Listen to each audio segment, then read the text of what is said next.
Let's dive into the world of sport shooting and break down what it's really all about. There's a common misconception that shooting is all about violence or aggression, but in reality, sport shooting is one of the most disciplined and strictly regulated sports out there. It's about skill, safety, and self-control. In Olympic shooting, you'll find events like 10-meter air rifle, 50-meter rifle 3 positions, 10-meter air pistol, 25-meter rapid fire pistol, and trap and skeet shooting.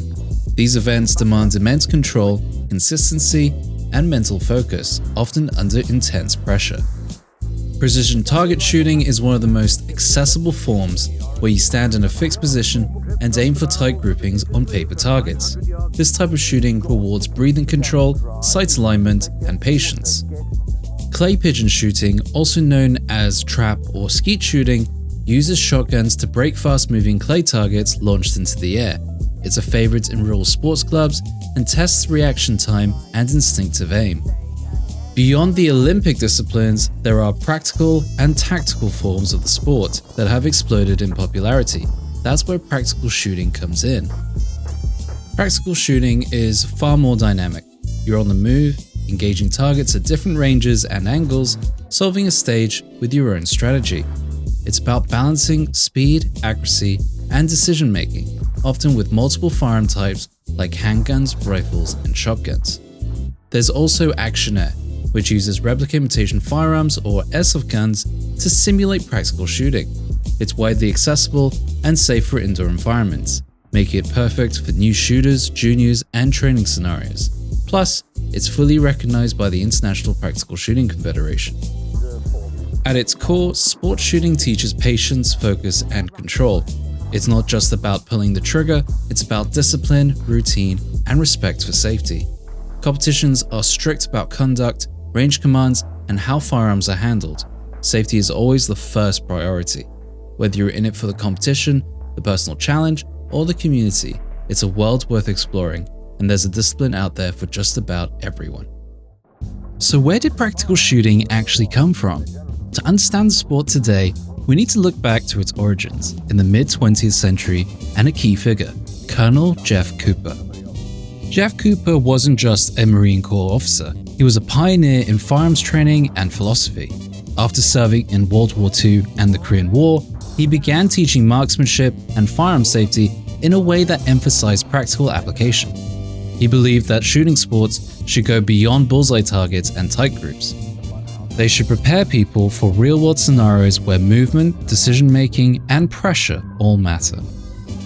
In the 1950s and 60s, Cooper started organizing what he called Leatherslap competitions at Big Bear Lake in California.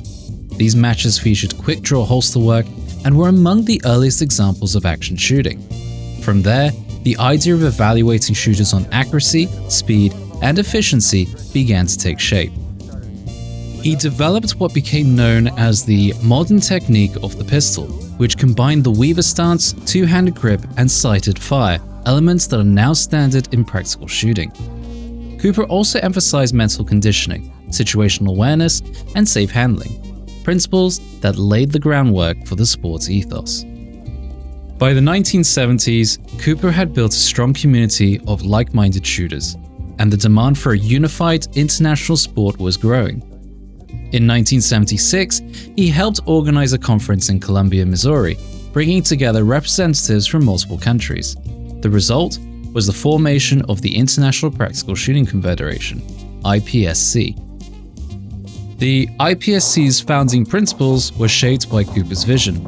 Their motto, Diligentia vi celeritas, or accuracy, power, speed, reflected everything he believed practical shooting should be. It wasn't about gamesmanship or pure speed, it was about developing competent, confident marksmen under real-world pressure.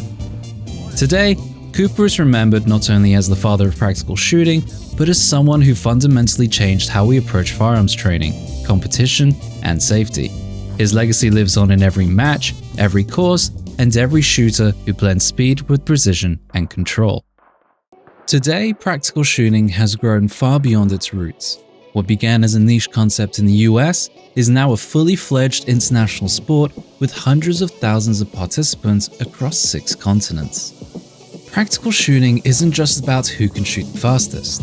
It blends three essential elements: accuracy, power, and speed. Courses are dynamic and constantly changing, which means no two stages are the same.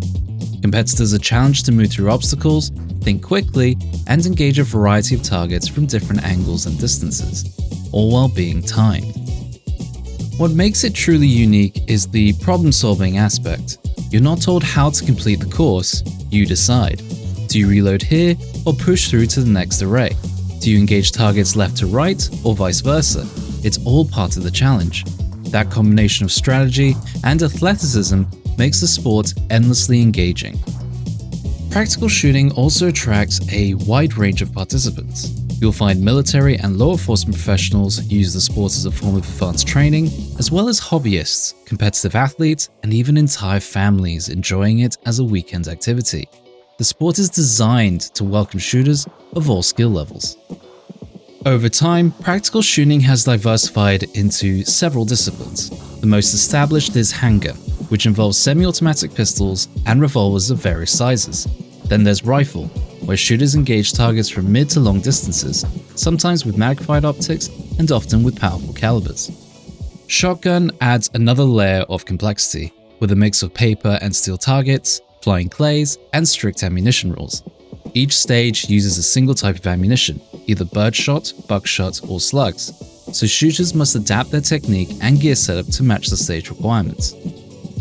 Pistol Caliber Carbine (PCC) offers the feel of a rifle but uses pistol ammunition, making it more controllable and ideal for short-distance courses. PCC has surged in popularity due to its low recoil, reliability, and suitability for both indoor and outdoor ranges. And then there's Action Air, the most accessible version of all. Using airsoft replicas, shooters can train indoors without live ammunition. It's especially popular in countries with strict firearms laws and is officially recognized by IPSC, mirroring the exact same rules and stage designs as the live-fire versions. The sport's diversity in equipment also means you can compete with basic gear or invest in high-end customized setups. There's a division for almost every configuration, from stock firearms to open-class race guns, loaded with optics and compensators. Whether you're competing at a small club or standing on the line at a world championship, the heart of practical shooting stays the same. It's a test of composure, accuracy, and speed, all under pressure.